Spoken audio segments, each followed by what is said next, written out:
Good morning friends. आज आपके लिए मैं ऑपरेटिंग सिस्टम का यूनिट फर्स्ट में से दो टॉपिक लेके आया हूँ, बफरिंग एंड स्फूलिंग। ये दोनों ही टॉपिक हम डेली यूज बेसिस पे उनको फेस करते हैं, पर एक्चुअली क्या हम उनको समझ नहीं पाते, इनकी एक्चुअली क्या है, इनकी फंक्शनैलिटी, उस वजह से हम उनसे रिलेट नहीं कर पाते। Buffering and spooling. तो सबसे पहले मैं आता हूँ बफरिंग। एक्चुअली बफरिंग क्या है?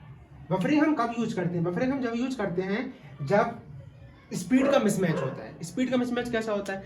जैसे कि ये मेरा सीपीयू और ये मेरा इनपुट आउटपुट डिवाइस है कुछ भी, और ये मेरा ऑपरेटिंग सिस्टम है। एक्चुअली क्या होता है कि इनपुट आउटपुट जो डिवाइस रहता है ना, इसकी speed as compare to CP की स्पीड से बहुत कम रहती है। ये मिली सेकेंड में वर्क करता है, ये नैनो सेकेंड में वर्क करता है। तो इस स्पीड के मिसमैच को प्रॉपर तरीके से मैनेज करने के लिए जो हमारा ऑपरेटिंग सिस्टम है वो एक बफर प्रोवाइड कराता है। वो बफर क्या करता है कि यहाँ से जो भी मेरा डेटा है ना, इनपुट डेटा है, उसको ये अपने अंदर स्टोर करता है, और देन उसके बाद ये क्या करता है कि उसके पूरा स्टोर हो जाता है।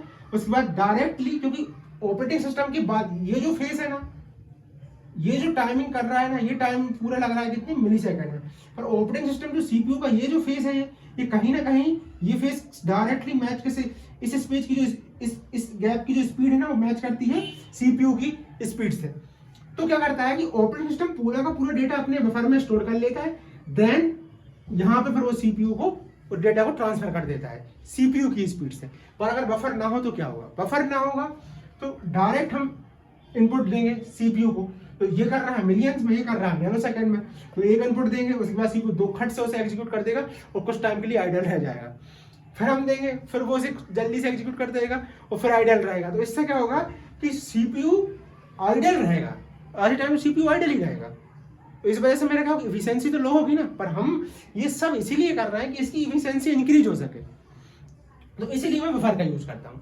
अब जैसे मैं आपको बताता हूँ, इसका एक सबसे अच्छा एग्जाम्पल ये है, जैसे आप यूट्यूब वीडियो देखते हैं, तो यूट्यूब वीडियो में क्या होता है कि जब भी हम यूट्यूब वीडियो देखते हैं तो एक्चुअली में जहाँ से जो पूरी वीडियो आती है, वीडियो का इंटरनेट के थ्रू आती है आपके यूट्यूब पर, तो वहाँ पे यूट्यूब पे क्या रहता है कि अगर आपका, जैसे ये मेरा सर्वर है, ये मेरा यूट्यूब है, तो इसके थ्रू आती है वीडियो। तो कंटिन्यूटी में क्या रहता है कि जब हम यूट्यूब वीडियो देखते हैं वो वीडियो डायरेक्टली नहीं आ सकती, क्योंकि इसका जो ट्रांसफर रेट है ना वो बहुत फास्ट है, और हम इसे जिस रेट से देख पा रहे हैं ना वो बहुत ज़्यादा लिमिटेड है, और इसका जो आने का जो रेट है ना वो बहुत हाई है, पर इसे देखने का उतना रेट नहीं है। तो ये तो स्पीड ऑफ मिसमैच हो जाएगी, और जितनी स्पीड से बोल रहे उतनी स्पीड से यहाँ पे हम देख थोड़ी पाएंगे उसे। अरे स्पीड का मिसमैच तो होगा ना। अरे अगर प्रॉब्लम कहाँ रही होगी, जैसे आप एक तरफ क्या है, आप यहाँ पे खाना खा रहे हो और यहाँ पे बेटा सर्व कर रहा है, अगर दोनों में मिसमैच हुआ तो भी दिक्कत आ रही है। अगर ये इतनी स्पीड से खा रहा है कि ये इसे डिलीवर ही नहीं कर पाया तो भी दिक्कत है। अगर ये फिर यहाँ पे जो खाने वाला है वो इतना स्लो खा रहा है और यहाँ पे जो सर्वेंट है वो सर्व करते ही जा रहा, तो वहाँ भी प्रॉपर तरीके से खाना नहीं खाएगा। तो यहाँ पे क्या, यहाँ पे भी हम बफर का यूज करते हैं। बफर कैसे यूज करते हैं कि जैसे यहाँ पे बैठ के हम खाना खा रहे हैं, तो ये जो भी सर्व करने आएगा वो हम जिस थाली में खा रहे हैं उस थाली में नहीं रखेगा, वो साइड में यहाँ पे रख देगा, फिर हमारे यूज के हिसाब से हम उसे लेते रहेंगे। तो यही जो चीज है ना, इसको ही बोलते हैं बफर, और ये जो प्रोसेस रहती है उसको बोलते हैं बफरिंग। ये जो चीज है ना, ये प्लेट है, ये प्लेट अपन ने लिए, इसको कहा जाता है बफर, और ये जो रख रहा है बार बार आके टाइम से पहले ही, उस चीज को कहा है बफरिंग।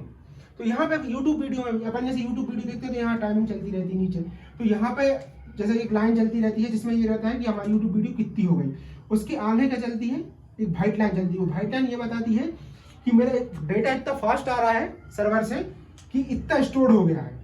अगर यहाँ पे आके अगर इस यहाँ तक स्टोर हो गया और यहाँ पे हम इंटरनेट बंद करते हैं तब भी वो इतना चलता है, क्योंकि वो बफर में स्टोर रहता है इतना।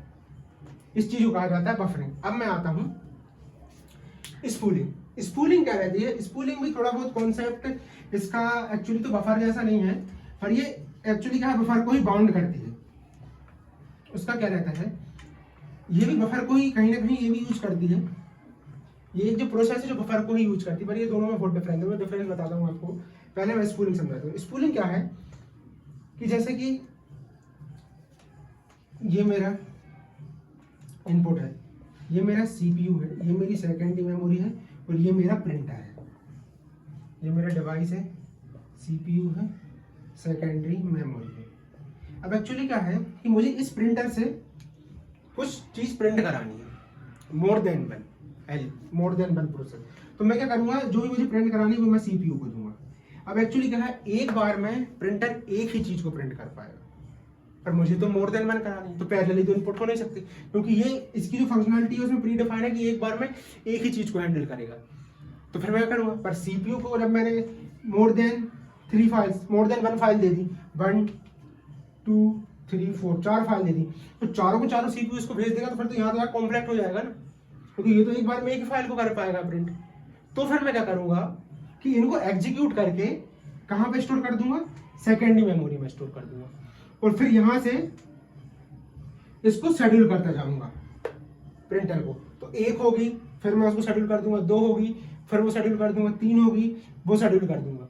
तो यहाँ पे भी कहीं ना कहीं स्पीड को ही मैच करने के लिए, क्योंकि इसकी स्पीड बहुत ज्यादा फास्ट है, इसकी स्पीड बहुत ज्यादा स्लो है, तो ये तो बहुत ज्यादा ही इन फाइल को एग्जीक्यूट करके रख दिया, तो इनको भी एक्चुअली मैं बफर की तरह एक बफर में स्टोर कर लिया है, और समय आते आते मैं उसको क्या करता जा रहा हूँ, प्रिंटर से की मदद से उसे प्रिंट करते जा रहा हूँ। तो इस चीज को, इस जो पूरी की पूरी होल प्रोसेस है ना, इसको कहा जाता है, क्या कहा जाता है, इस चीज को कहा जाता है एक्चुअली स्पूलिंग और बफरिंग में इंटर क्या है। देखो, बफरिंग के लिए हम एक बफर यूज करते हैं, बफर को रजिस्टर यूज कर सकते हैं, मतलब जहां भी बफरिंग क्या है कि जैसे स्पूलिंग है, स्पूलिंग में अपन क्या किस चीज को यूज करते हैं, सेकेंडरी मेमोरी को स्पूल करते हैं। स्पूलिंग में क्या रहता है कि हम वो प्रोसेस को हैंडल करते हैं जो सीपीयू और सेकेंडरी मेमोरी के थ्रू रिजॉल्व हो जाती है, पर बफरिंग हमें हर जगह लगती है, स्पूलिंग हर जगह नहीं है, बफरिंग हर जगह है। अगर मुझे इनपुट आउटपुट डेटा लेना है तो उस समय मुझे इंटरफेस चाहिए बफरिंग के लिए, तो एक बफर बनाना पड़ेगा। अगर मैं सीपीयू में कुछ चीज एग्जीक्यूट करा रहा हूँ तो आपने रजिस्टर्स पढ़े हों, एक्यूमुलेटर रजिस्टर हुआ, इंस्ट्रक्शन रजिस्टर हुआ, तो वहां भी मुझे उस थोड़ी देर के लिए टेम्परेरी स्टोर के लिए मुझे वहां भी रजिस्टर लगता है। तो जो नंबर इसमें क्या है कि बफरिंग कहाँ पे यूज होती है, स्पूलिंग का डिफरेंस बताओ। स्पूलिंग पर्टिकुलर किसी ऐसी चीज या फिर कुछ ऐसे डिवाइस को जो कि एक बार में एक ही इंस्ट्रक्शन को एग्जीक्यूट कर सके, उस समय में जो स्पीड का मिसमैच हो रहा हो, उसको हैंडल करने के लिए हम स्पूलिंग का यूज करते हैं। और उसको हैंडल करने के लिए हम किस किस चीज का यूज करते हैं, सीपीयू और सेकेंडरी मेमोरी। और बफरिंग क्या है, बफरिंग वो पार्ट है या वो सेक्शन है जहां भी इसको छोड़ के ऑल अबाउट जहां और कहीं भी अगर कहीं स्पीड का मिसमैच हो रहा है तो उसको हम with the help of buffering resolve करते हैं। यहाँ पे हम बफरिंग यूज क्यों नहीं करते, यहाँ भी थोड़ी देर के लिए, यहाँ पे बफरिंग का हम यूज इसलिए नहीं कर सकते क्योंकि यहाँ पे हम बफरिंग का मतलब यूज कर दिया तो फिर क्या है कि शेड्यूलिंग की प्रॉब्लम आ जाएगी कि फिर कैसे हम सेकेंडरी मेमोरी से प्रिंटर को शेड्यूल करेंगे। यहाँ पे क्या है कि जब ये प्रोसेस हो जाएगी उसके बाद ही मुझे सेकेंडरी को जो सेकंड प्रोसेस रहेगी उसको भेजना पड़ेगा। और बफरिंग में ऐसा कुछ नहीं रहता, बफरिंग में तो कंटिन्यू फ्लो रहता है कि जब तक सामने का जो भी डाटा है वो पूरा का पूरा मेरे पास आ जाएगा, उसके बाद देन मैं उसके पूरा का पूरा एक ही वे में उसे रिलीज कर दूंगा। पर यहाँ पे क्या रहता है कि ये पूरा का पूरा हो जाएगा मेरे पास। यहाँ बफरिंग में क्या है कि सोर्स टू डेस्टिनी, मतलब पहले डेस्टिनी में पूरा का पूरा डेटा आ जाएगा फिर मैं उसे सीपीयू को दूंगा। पर यहाँ पे क्या है कि सोर्स में मेरा पूरा का पूरा डेटा है, अब मुझे एक एक करके डेस्टिनी को देना है, ये अंतर है। बफरिंग में क्या है, आप एक बार बात समझाता हूँ। ये सोर्स टू डेस्टिनी, तो सोर्स का टाइम स्लो है, डेस्टिनी का टाइम फास्ट है, तो सोर्स टू डेस्टिनी मैं एक एक करके दूंगा। जब डेस्टिनी में पूरे आ जाएंगे तो वहां से फिर मैं मेरे हिसाब से सीपीयू और डेस्टिनी के बीच का जो गैप रहता है उसका टाइम उसकी स्पीड सेम ही रहती है, तो इन दोनों को कैसे भी शेड्यूलिंग कर दूंगा। पर स्पूलिंग में क्या रहता है कि सोर्स अब यहाँ हो गया, सेकेंडरी मेमोरी हो गई सोर्स, डेस्टिनी हो गई मेरा प्रिंटर, तो मेरे पास सोर्स में क्या है पूरा का पूरा एग्जीक्यूटिंग फाइल पड़ी है, वो मुझे प्रिंट कराना है किससे, डेस्टिनी को देना है, तो मैं एक एक करके दूं क्योंकि डेस्टिनी की जो स्पीड है ना वो कम है। जहां डेस्टिनी की स्पीड स्लो हो, सोर्स की ज्यादा हो, वहां स्पूलिंग आता है। जहां बफर कहाँ आता है, जहां सोर्स की स्पीड कम हो और डेस्टिनी की स्पीड बहुत ज्यादा हो, तो वहां पे मेंटेन करने के लिए स्पीड को बैलेंस करने के लिए बफर का यूज होता है। वैसे तो आप इन पॉइंटों को समझ के ये भी लिख सकते हो, बाकी मेन पॉइंट तो मैंने आपको बेसिक तो बता ही दिया कि स्पूलिंग क्या होता है और बफरिंग क्या होता है। बफरिंग और बफर ये दोनों अंतर है। बफरिंग वो प्रोसेस है, तो बफर वो जगह है जहाँ पे हम मेमोरी को स्टोर करते हैं। Thank you.